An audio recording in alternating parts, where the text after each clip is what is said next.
Bismillahirrahmanirrahim. Assalamualaikum warahmatullahi wabarakatuh. Teman-teman sekalian, kita hari ini akan lanjutkan sharing dan konten tentang libatin Allah. Konten libatin Allah ini sebetulnya konten tentang ilmu akidah dan ma'rifatullah, ilmu tentang yakin kepada Allah dan bagaimana cara bersandar dan bergantung kepada Allah Subhanahu wa taala dengan lebih mengenal kebesaran Allah, baik sifat-sifat Allah, nama-nama Allah, kekuasaan Allah, dan seterusnya. Sehingga dengan kita belajar ma'rifatullah ini, kita jadi tahu bagaimana harusnya kita berinteraksi dengan Allah. Kaifa nata'amal ma'allah fi hayatina. Gimana cara kita melibatkan Allah dalam kehidupan kita sehari-hari. Kenapa penting sekali melibatkan Allah dalam kehidupan kita sehari-hari? Karena sesungguhnya manusia itu tidak bisa hidup hanya dengan mengandalkan dirinya. Orang kalau misalnya cuma mengandalkan dirinya, maka hidupnya akan banyak zalal. Zalal itu banyak trouble, banyak mentoknya. Karena kita ini dhaif, kita ini halua, kita ini ajula, kita ini banyak keterbatasannya.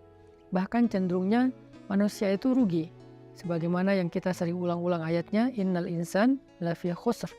Manusia itu pada dasarnya banyak merugikan diri sendiri, kecuali kalau dia beriman kepada Allah, artinya dia bergantung kepada Allah, illal ladzina amanu, dan seterusnya.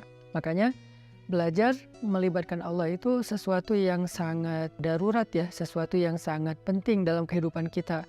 Kalau kita pengen ada keajaiban dalam hidup kita, atau pengen dikasih jalan keluar ketika kita mentok, atau kita pengen meraih hal-hal yang kita anggap mustahil. Kenapa?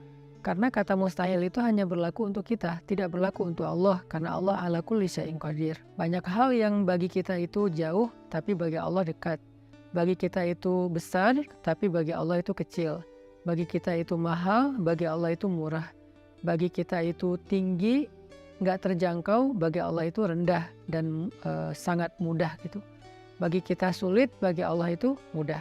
Jadi kalau kita hidup hanya dengan mengandalkan diri kita, banyak hal yang akan kita hadapi dengan hanya berkeluh kesah. Tapi kalau kita hidup dengan melibatkan Allah, justru kita akan menjadi orang yang optimis. Lalu ketika kita dapat masalah, kita sabar. Kalau kita dapat nikmat, kita syukur. Dan itulah hakikat dari kebaikan hidup seseorang, antara sabar, syukur, karena kedua-duanya adalah khair. Kedua-duanya adalah kebaikan bagi dia. Pada episode kali ini saya akan mencoba untuk berbagi dengan teman-teman sebuah hikmah. Hikmah itu kalau dalam bahasa Arab kata para ulama artinya al-isabah fil qawli wal amal. Baik atau tepat dalam ucapan dan tepat dalam perbuatan. Jadi orang yang hakim, orang yang ahli hikmah itu ucapannya itu tepat. Jadi pas gitu, ucapannya itu mengena, ucapannya itu sesuai dengan kadarnya, tidak berlebihan, tidak juga kurang. Itulah orang yang hikmah atau hakim. Nah, di antara orang-orang yang hikmah itu nanti kita juga mengenal namanya Luqmanul Hakim. Di dalam Al-Quran ada suratnya, yaitu surat Luqman. Nah, ada banyak sekali hikmah yang disampaikan para ulama tentang bagaimana cara kita melibatkan Allah, dan hikmah ini pasti diambil dari Al-Quran dan hadis yang kemudian dibahasakan ulang dengan bahasa para ulama. Salah satu kitab yang saya suka banget yang isinya adalah kumpulan hikmah-hikmah, kumpulan kata-kata yang bijak dan penuh dengan kebaikan, itu adalah kitab Al-Hikam yang ditulis oleh seorang ulama besar dari Mesir yang bernama Ibnu Athaillah As-Sakandari. Nah, beliau menulis kitab hikam yang sangat terkenal. Salah satu di antara hikmah yang luar biasa tentang bagaimana cara kita melibatkan Allah itu, beliau mengatakan min alamatil i'timad 'alal amal nuqsanur raja 'inda wujudiz zalal. Salah satu di antara tanda-tanda orang terlalu bergantung kepada ikhtiar, bergantung kepada amalnya, bergantung kepada perbuatannya, bergantung kepada usaha dirinya adalah nuqsanur raja, berkurangnya harapan kepada Allah inda wujudiz zalal, ketika ada masalah dalam hidupnya. Maksudnya apa? Seringkali kita gini, kita tuh jadi kayak berani berharap yang baik-baik kepada Allah kalau apa yang kita harapkan itu masih logis. Jadi kita kayak tahu gitu gimana cara mengikhtiarkan hal itu. Kita tahu bagaimana cara mendapatkan hal itu, sehingga kita masih berharap pada Allah, ya Allah mudahkanlah saya. Misalnya kayak kita pede bisa dapat kerjaan, atau misalnya kita udah ngerasa bahwa insya Allah saya layak mendapatkan pekerjaan itu, sehingga kita mendaftar di sebuah perusahaan. Kita masih berharap pada Allah supaya Allah mudahkan urusan kita. Tapi ketika ternyata kita ditolak sana sini, kita ketuk setiap pintu-pintu di bumi, ternyata nolak kita sehingga kita nggak punya kerjaan, kita tiba-tiba jadi putus asa, jadi nggak berharap lagi, jadi nggak optimis, karena ngerasa kayaknya pintu-pintu bumi udah tertutup. Karena ngerasa kayaknya ikhtiar kita itu udah mentok, kayaknya udah nggak ada lagi perusahaan yang bisa kita hubungi gitu. Sehingga ketika pintu-pintu di bumi udah tertutup, kita jadi berkurang juga harapan kita kepada Allah. Padahal orang yang baik dalam melibatkan Allah dalam hidup itu justru di saat pintu-pintu di bumi tertutup, dia masih berharap kepada Allah. Di saat itulah Allah terlibat. Jadi jangan sampai ketika pintu bumi tertutup, manusia meninggalkan kita, jalan-jalan ikhtiar itu kayaknya udah mentok, kita jadi berprasangka buruk dan tidak lagi berani berharap yang baik-baik kepada Allah. Justru ketika keadaan kita lagi sulit, keadaan kita lagi mentok, pintu-pintu di bumi tertutup, manusia meninggalkan kita, justru saat itulah saat kita bisa melibatkan Allah seutuhnya, karena tidak tercampur dengan keyakinan kita kepada makhluk. Dan saat itulah saat yang paling ajaib, saat kita mentok. Maka harusnya ketika kita mentok, ketika kita merasa kayak nggak ada harapan di antara manusia atau di bumi, kita justru semakin besar harapannya kepada Allah Subhanahu wa Ta'ala. Dan itulah cara paling ajaib melibatkan Allah dalam urusan kita. Kayak masalah jodoh misalnya. Ada orang yang dia udah siap menikah, udah punya pekerjaan tetap, punya penghasilan yang baik, kemudian secara penampilan dia juga good looking, orangnya juga baik gitu. Terus dia suka sama seorang cewek.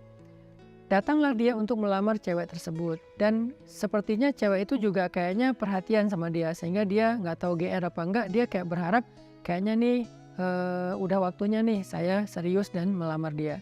Sebelum dia berangkat ke rumah calon istrinya, dia berdoa kepada Allah, ya Allah mudahkan urusan saya, ya Allah semoga saya bisa menjadi suami yang baik bagi dia, semoga lamaran saya diterima, bla bla bla. Dia berdoa kepada Allah, dia berharap pada Allah karena dia percaya bahwa ada jalan untuk mendapatkan yang dia inginkan. Lalu ketika yang terjadi justru sebaliknya, dia ditolak walaupun dengan cara baik-baik, atau bahkan mungkin dengan cara yang agak sedikit kasar. Perempuan itu menolak dia, atau calon mertuanya yang menolak, ayah dari perempuan itu yang menolak, atau mungkin ada banyak masalah lain yang terjadi sehingga nggak bisalah dia melamar perempuan itu. Apakah dia masih berharap kepada Allah? Kalau dia sudah tidak lagi berharap pada Allah, berarti selama ini dia sebetulnya lebih bergantung kepada ikhtiarnya, kepada usahanya daripada kepada Allah. Makanya tidak terjadi keajaiban. Bukan begitu cara melibatkan Allah. Justru ketika lamarannya ditolak, saat itulah dia bisa mengandalkan Allah seutuhnya. Karena tidak bisa lagi mengandalkan good looking, gak bisa lagi mengandalkan mapan, gak bisa lagi mengandalkan ikhtiar-ikhtiar manusiawi. Saat itulah dia seutuhnya bisa mengandalkan Allah, dan itulah cara melibatkan Allah untuk mendapatkan keajaiban dalam hidup. Sehingga jangan berputus asa dan jangan nyerah. Kalau nggak bisa mengetuk pintu hati manusia, maka ketuklah pintu rahmat Allah Subhanahu wa Ta'ala. Dan Allah lah yang membolak-balikan hati. Kalaupun nggak perempuan itu, Allah akan gantikan dengan perempuan lain yang lebih baik daripada dia untuk kita. Artinya nggak boleh berhenti berharap kepada Allah. Justru berharap kepada Allah di saat kita sedang sulit, itulah cara paling ajaib mendatangkan keajaiban Allah Subhanahu wa Ta'ala. Ada nasihat dari kisah Nabi Yusuf alaihissalam di dalam surat Yusuf, ketika Nabi Yakub meminta kepada anak-anaknya mencari Nabi Yusuf dan mencari adik mereka yaitu Bunyamin. Nabi Yakub bersabda, "Ya bani yadhhabu fatahassasu min Yusuf wa akhihi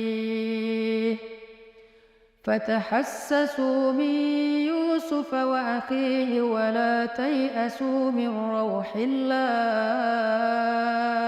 إنه لا ييأس من روح الله إلا القوم الكافرون.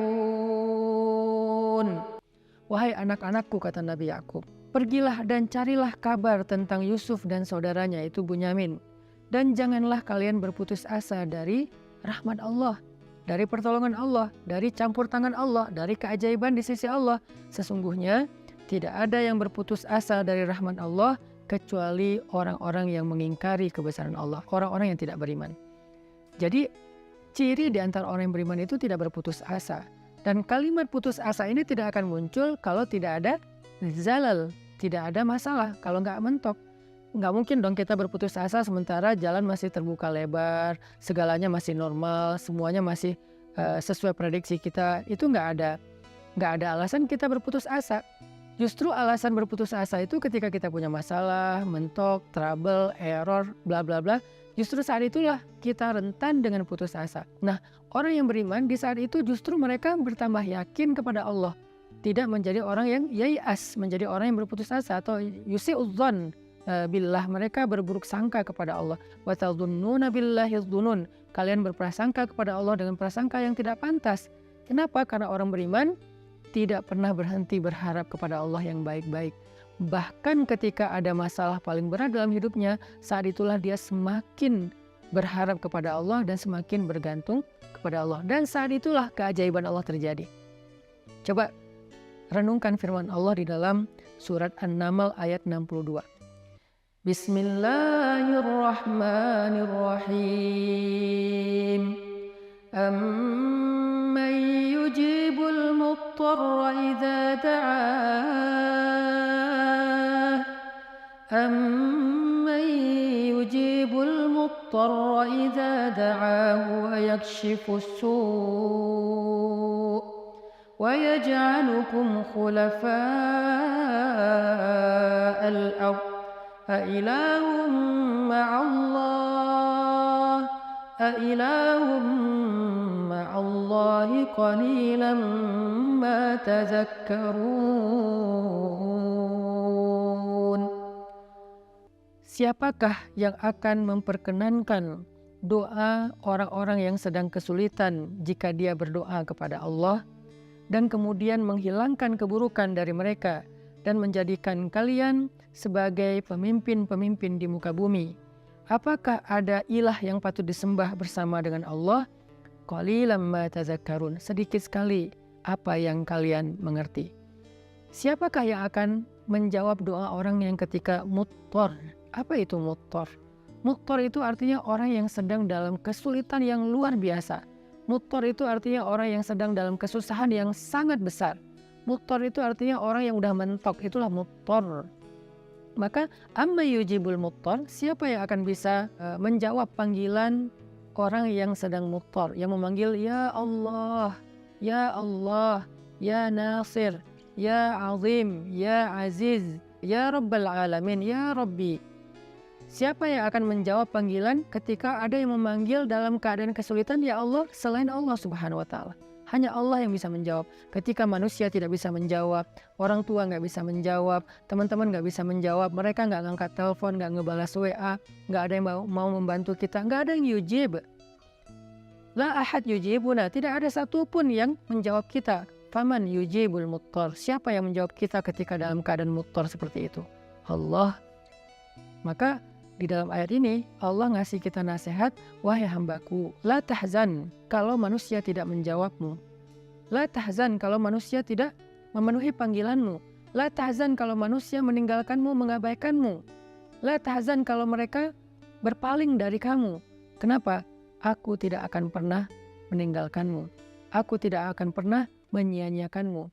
Wadduha wal laili idza saja ma wadda'aka rabbuka wa ma qala.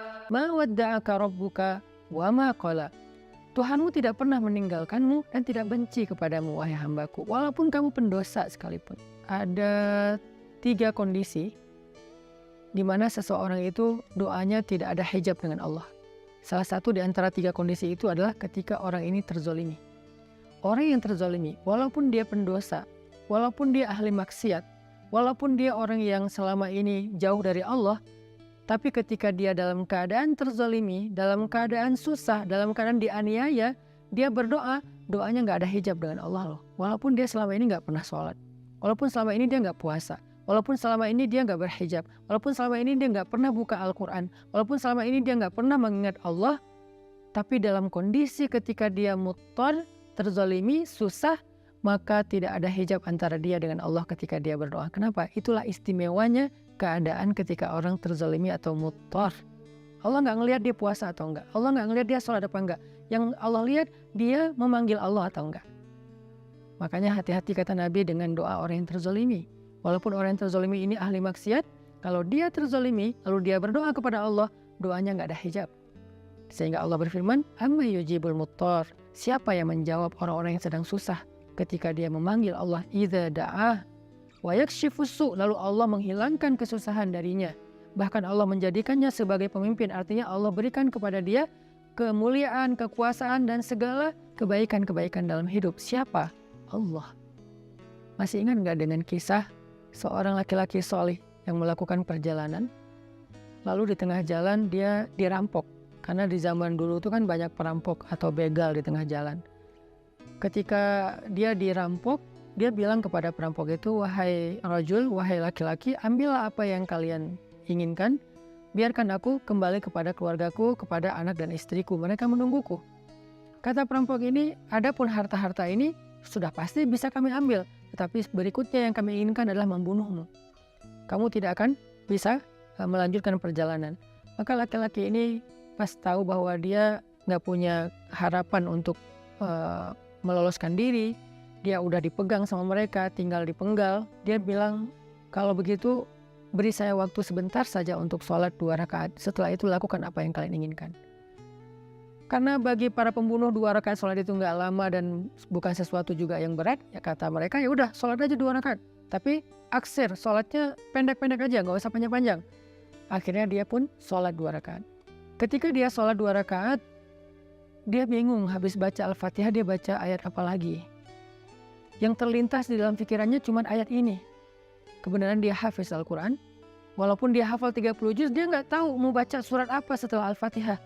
Kecuali surat inilah yang terlintas di dalam benaknya, sehingga dia baca setelah Al-Fatihah dengan suara lirih berbisik, amma yujibul muttar idza da'ah wa yakshifus su', dan seterusnya.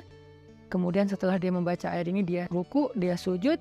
Ketika dia rakaat kedua juga dia membaca ayat yang sama, karena dia nggak ingat ayat yang lain.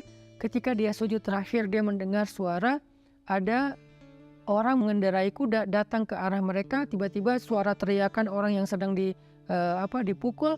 Lalu setelah itu kuda itu menjauh pergi, dan ketika dia bangkit dari sujudnya, dia tahiyat, dia salam. Selesai dia salam ke kiri, dia ngelihat para perampok-perampok itu dalam keadaan telah terkapar dan dalam keadaan tidak bernyawa. Kemudian setelah itu dia bertanya kepada laki-laki yang mengendarai kuda, ya fulan, man ant? Siapa kamu? Siapa kamu? Orang itu menjawab, aku adalah utusan dari Zat yang mendengar dan menjawab panggilan orang yang memanggilnya. Aku adalah utusan Zat yang menjawab orang yang memanggilnya, yang menjawab siapa yang dalam keadaan susah yang memanggil dia, yaitu utusan Allah Subhanahu wa taala.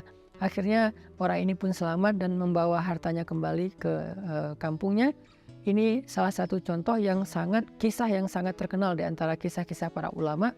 Bagaimana ketika kita mentok, ketika kita nggak punya jalan ikhtiar, ternyata justru saat itulah saat terbaik kita berharap pada Allah, saat terbaik kita berbaik sangka kepada Allah, saat terbaik kita melibatkan Allah dengan husnuzon dan roja, dan saat itulah saat terbaik untuk mendapatkan keajaiban dalam hidup kita.